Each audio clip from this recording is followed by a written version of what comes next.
देखें ये क्या है, ये है सब्ज चने। ये प्रोटीन से भरपूर गज़ा है। हमारे गाँव में हमारे जो बड़े बुजुर्ग थे वो क्या करते थे, ये पूरे का पूरे, इसको होले कहा जाता है, और इसको वो किस तरह से बनाया करते थे कि आग इसको लगा देते थे, और आग लगा के ये जो होले तैयार होती थी तो इसको खाते थे। इसको बनाने का बड़ा सादा सा तरीका ये है कि आप इसको घर में किसी भी बर्तन के ऊपर, आग के ऊपर रखेंगे और इसको भून लें।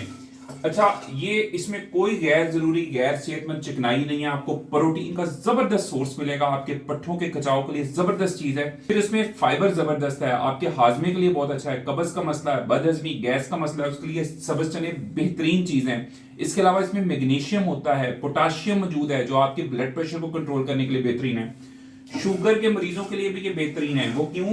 क्योंकि ये इसका ग्लाइसेमिक इंडेक्स कम है, एकदम शुगर को नहीं बढ़ाते। तो ये इस तरह की कुदरती चीजें मौसम में जब भी आए तो उनको जरूर इस्तेमाल करें, और अपने बच्चों को भी इस्तेमाल करवाएं। ये थोड़ी सी देर भूनने के बाद ये होले या सब्ज चने ये तैयार हैं, और इसको आप इंजॉय करें। अगर ये मैसेज अच्छा लगा है तो कमेंट्स में बताइएगा, और चैनल को सब्सक्राइब करें। Thank you.